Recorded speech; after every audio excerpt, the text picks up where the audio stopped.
मौजूदा परिस्थितियां हैं, उनको देखते हुए यशवंत सिन्हा जी की जीत या द्रौपदी मुर्मू जी की हार की संभावना खामख्याली से अधिक कुछ भी नहीं लगता है।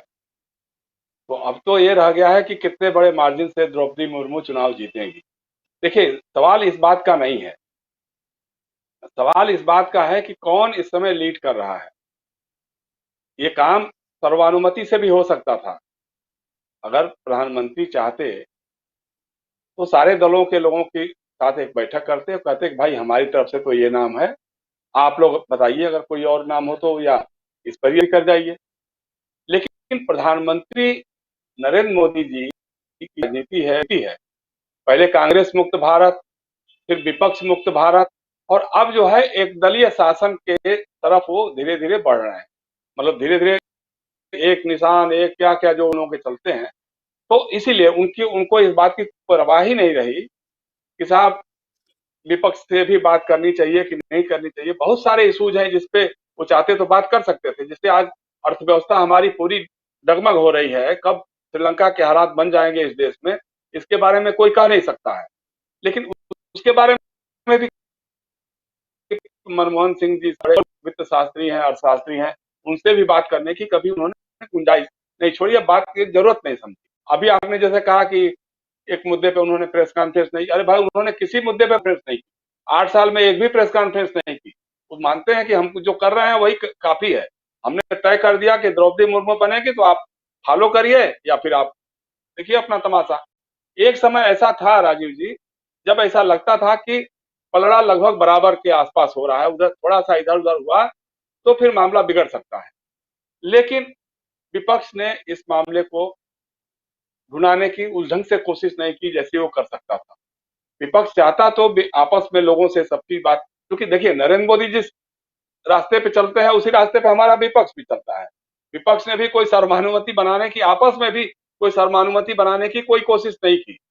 वाईएसआर जगनमोहन रेड्डी को कभी नहीं बुलाने की जरूरत समझी, चंद्रबाबू नायडू से राय करने की जरूरत नहीं समझी, शिवसेना या जो भी और बाकी लोग जो हैं उनसे भी बुला करके कभी बात हो, या बीजेडी के लोग हैं उनसे भी कोई बात करते, मतलब अरविंद केजरीवाल को भी नहीं बुलाया। तो विपक्ष के जो तमाम लोग हैं वो आपस में बैठ करके भी नहीं कर सके। नतीजा हो गया, मान के चलने लग गए लोग कि अरे वो तो जो सेमी इक्वी डिस्टेंस की बात करते हैं, बीजेडी है या वाईएसआर कांग्रेस है या इस तरह के और लोग हैं, वो तो बीजेपी के साथ चले ही जाएंगे। तो एक तो पलड़ा वहां से भारी हो गया। इसके बाद भी चैन नहीं मिला नरेंद्र मोदी जी को, उन्होंने शिवसेना में तोड़फोड़ कराई, और हालत आज शिवसेना की हो गई है कि उसके अस्तित्व पे, एग्जिस्टेंस पे खतरा मंडाने लगा है। अब वो एकनाथ शिंदे की शिवसेना रह जाएगी। मुझे लगता है कि उद्धव ठाकरे कितना भी छटपटा ले, विधायक तो अभी पता नहीं उनके साथ क्या कर रहेंगे, लेकिन जो सांसद है उनके साथ उन्होंने दबाव बनाया कि नहीं द्रौपदी मुर्मू जी का सपोर्ट करना चाहिए, समर्थन करना चाहिए। तो मुझे लगता है कि इसके बाद भी नरेंद्र मोदी उनको माफ करने वाले नहीं है। शिवसेना को खत्म करवाएंगे और खत्म करा करके कोशिश उनकी होगी कि एकनाथ शिंदे की ही शिवसेना असली शिवसेना मान ली जाए। इस तरह से रहा।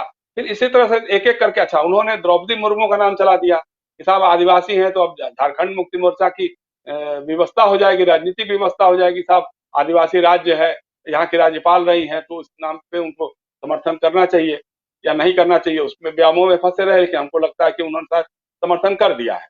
तो और भी राज्य हैं, मतलब ये काम बड़े आराम से हो सकता था। और सबसे गलत काम जो किया वो ममता बनर्जी ने किया। देखिए, मैं जो कह रहा हूं कि विपक्ष शुरू से ही पराजय बोध की मानसिकता से ये चुनाव लड़ रहा है। इसके पहले भी राष्ट्रपति के बहुत सारे चुनाव देखे गए हैं जब कांग्रेस का प्रचंड बहुमत होता था, और तब भी जो विपक्ष का उम्मीदवार होता था तो बहुत ही आक्रामक चुनाव लड़ा जाता था, और उसके सारे लोग एकजुट होते थे, विपक्ष के लोग एकजुट होते थे, हारते थे बड़े मेजॉरिटी से, बड़े बहुमत से हारते थे वो, लेकिन चुनावी लड़ाई होती थी। अब ये जो बैठक बुलाई विपक्ष की, उसमें ममता बनर्जी ने खुद ही यशवंत सिन्हा का नाम प्रपोज किया। मैं जानता हूं कि कांग्रेस के बहुत सारे लोगों के गले ये नाम नहीं उतर रहा था, एनसीपी के लोगों को भी ये गले नहीं उतर रहा था, बहुत सारे दलों के लिए भी नाम नहीं उतर रहा था गले। लेकिन ममता बनर्जी चूंकि बहुत अग्रेसिव थी कि हमको मोदी का विरोध करना, हमको मोदी का विरोध करना है, और ये बीजेपी से आए हैं, उनको लड़ाएंगे तो फायदा मिलेगा, ये होगा वो होगा करके उन्होंने नाम बढ़ाया। फिर बाद में कह दिया कि अरे द्रौपदी मुर्मू का नाम पहले आता तो हम भी उनका सपोर्ट करते, और अब तो एक औपचारिकता भर रह गई है। तो भाई क्या मतलब? तो इसलिए सबसे बड़ी बात यही रही कि विपक्ष जो हारी हुई मानसिकता से इस चुनाव में उतरा। अब उसमें कुल मिलाकर के जो हमको लग रहा है कि सिर्फ कांग्रेस ही रह जाएगी या उसके जो सहयोगी यूपीए के दल रह जाएंगे वही खुल करके जो सपोर्ट में रहेंगे यशवंत सिन्हा के, बाकी धीरे धीरे फ्रिंज एलिमेंट्स हो जाएंगे, इधर के उधर हो जाएंगे, इसका कोई ठिकाना नहीं है। अब दूसरी बात की जो आपने सवाल उठाया कि आदिवासियों का क्या होगा, पहली बार राष्ट्रपति बनने की बात है। देखिए, किसी ने पूछा कि आदिवासियों के लिए द्रौपदी मुर्मू जी क्या करें, तो आदिवासियों के लिए वो वही करेंगी जब राज्यपाल रहते हुए उन्होंने झारखंड में किया। झारखंड में आदिवासियों की जल, जंगल और जमीन लूटती रही। अडानी भाई से लेकर के बाकी सारे भाई वहां आकर के जंगल और माइंस और मिनरल्स को खरीदते रहे, आदिवासी विस्थापित होते रहे, लेकिन द्रौपदी जी ने कभी एक शब्द भी उन्होंने नहीं बोला।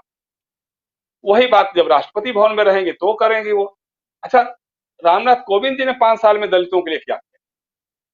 वो राष्ट्रपति थे ना, दलितों के प्रतिनिधि के रूप में थे राष्ट्रपति। भाई दलित हैं, दलित समाज से आते हैं, पढ़े लिखे हैं, अधिवक्ता रहे हैं, एक बार वो एडिशनल सॉलिसिटर जनरल वगैरह भी कुछ बन गए थे शायद। क्या किया उन्होंने? दलितों की हत्याएं होती रही, दलित बच्चियों के साथ बलात्कार होते रहे। राष्ट्रपति महोदय ने एक बार भी प्रधानमंत्री को बुला करके या किसी गृह मंत्री को बुला करके अपनी नाखुशी भी जाहिर नहीं की, या ये भी नहीं निर्देश दिया कि हाँ साहब ये जो घटनाएं हो रही हैं इस पर किसी तरह की रोक लगाई जाए। तो सीधी सी बात है, देखिए रबर स्टैंप की बात नहीं कर सकते, ठीक हमारे मित्रों ने कहा, लेकिन जो भारतीय संविधान में जिस तरह की व्यवस्था है, राष्ट्रपति इतने सीमित दायरे में रहते हैं कि वो बहुत चाह करके भी कुछ नहीं कर सकते हैं। एक दो अपवाद रहे हैं, राजेंद्र प्रसाद जी कभी कभार थोड़ा नाखुशी जाहिर कर देते थे, या कभी नेहरू जी से उनके मतभेद की बातें आ जाती थी, सामने आ जाती थी, या जैल सिंह की बातें आई, या एक दो और लोग, वेंकट रमन की बात थी, या शंकर दयाल शर्मा जी का भी था।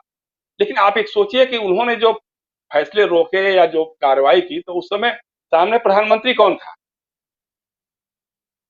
इंद्र कुमार गुजराल थे, नेहरू थे, या इधर और लोग जो थे तो राजीव गांधी थे। तो उनमें एक डेमोक्रेटिक वैल्यूज थे, डेमोक्रेटिक नॉर्म्स थे कि राष्ट्रपति ने अगर असहमति जाहिर कर दी है या किसी फाइल को रोक लिया है तो उस पर जरा तूल नहीं देने की बात। लेकिन आज जरा करके दिखाएं आप, कोई भी राष्ट्रपति जो है चाह करके भी कह दे कि हाँ जी हम ये फैसला नहीं मानने वाले हैं, या हम इस फैसले पर सरकार पुनर्विचार करे। संभव ही नहीं है राजीव, ये संभव ही नहीं। मैं आपको एक छोटा सा उदाहरण बता रहा हूं। 2005 में राष्ट्रपति थे डॉक्टर एपीजे अब्दुल कलाम। हम लोग उनके साथ मास्को में थे उस दिन। मास्को हम लोग पहुंचे ही थे कि बिहार में सरकार भंग करने का और राष्ट्रपति शासन लागू करने का फैसला आ गया। उस पर डॉक्टर कलाम को हस्ताक्षर करना। डॉक्टर कलाम परेशान हो गए। उन्होंने अपने लोगों से राय ली, जो संविधान विशेषज्ञ हैं या जो उनके राष्ट्रपति भवन के जो सलाहकार उस वैधानिक मामलों में होते थे, उनसे उन्होंने सलाह ली। उन्होंने कहा कि भाई हम इस पर दस्तखत नहीं करना चाहते। उन लोगों ने कहा कि नहीं महामहिम, आप ऐसा नहीं कर सकते। अगर आप दस्तखत नहीं करेंगे, वापस कर देंगे मंत्रिमंडल के पास, तो मंत्रिमंडल दोबारा उसी को फैसला करके वापस भेज देगा, तो आपको दस्तखत करना ही पड़ जाएगा। फिर उन्होंने कहा कि तब तो मुझे रिजाइन कर देना चाहिए, इसका मतलब। तो हुआ कि हाँ, रिजाइन तो आप कर सकते हैं, लेकिन इससे फिर देश में एक अराजकता का माहौल बन जाएगा। तो क्या इस हद तक जाने के लिए कोई राष्ट्रपति तैयार होगा? और वो भी तब जब राष्ट्रीय Swayamsevak Sangh, Bharatiya Janata party, IT cell, media पूरा का पूरा जब एक साथ खड़ा हुआ हो, एक पक्ष में खड़ा हुआ हो, और उसको दरकिनार करके कोई राष्ट्रपति की हिम्मत है या सोच सकता है क्या कि हम नरेंद्र मोदी जी के किसी फैसले को हम बदल दें या उन पर कोई कमेंट कर देंगे? 5 सालों में रामनाथ कोविंद जी का आपने हाल देखा ना, तो वही हाल द्रौपदी मुर्मू जी का भी रहेगा, मैं बड़े अदब के साथ कहना चाहता हूँ। और रही बात अंतरात्मा की, अंतरात्मा तो एक ही बार वही नीलम संजीव रेड्डी के खिलाफ हुई थी, बीबी गिरी जी के पक्ष में, जब प्रधानमंत्री उस समय की इंदिरा गांधी ने आह्वान किया था कि लोगों को अंतरात्मा के आधार पर वोट करना चाहिए।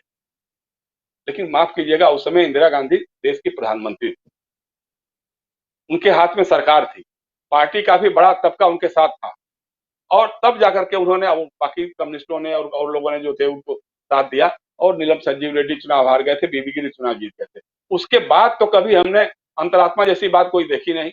यहां तक कि भैरव सिंह शेखावत को जब भारतीय जनता पार्टी ने अपना राष्ट्रपति का उम्मीदवार बनाया था और प्रतिभा पाटिल चुनाव लड़ रही थी, तो उस समय लगा था कि साहब बहुत सारे जो देश भर के राजपूत हैं या सांसद हैं या चंद्रशेखर जी या बाकी सारे लोग हैं, ये लोग भैरव सिंह शेखावत का साथ दे सकते हैं, क्योंकि उनके रिश्ते बड़े करीबी थे। दिग्विजय सिंह लगे हुए थे, बिहार से बांका वाले थे। लेकिन जब चुनाव हुआ तो पता लगा भैरव सिंह शेखावत बुरी तरह से चुनाव हार गए, प्रतिभा पाटिल चुनाव जीत के आ गई। तो इसलिए आमतौर पर होता नहीं है, मतलब ये खाम ख्याली हो सकती है हमारी, और किरोड़ी लाल मीणा हो या कोई भी हो, आपस में गर्मा गर्मी दिखा सकते हैं, एक दूसरे को महत्व जता सकते हैं, लेकिन सरकार के खिलाफ जाकर के, सरकार के उम्मीदवार के खिलाफ वोट करने की हिम्मत और हैसियत आज की तारीख में भाजपा में किसी की भी नहीं है।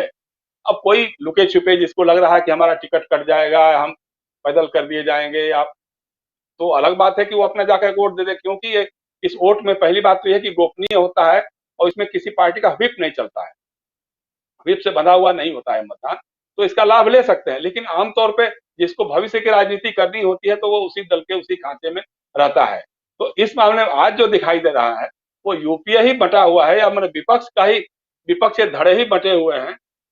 एक चंद्रशेखर राव की आमद हो सकती है जो बीच में पहले के फैसलों में वो एनडीए या सरकार के पक्ष में होते थे, लेकिन इस बार तो ऐसा कुछ नहीं दिखाई दे रहा है। जो एनडीए से अलग हो गए थे, अकाली दल या शिवसेना, जब वो लोग फिर से एकजुट हो गए, अकाली दल ने द्रौपदी मुर्मू का सपोर्ट कर दिया, शिवसेना ने कर दिया, तो उसके बाद तो कुछ ज्यादा बचता नहीं है राजनीति।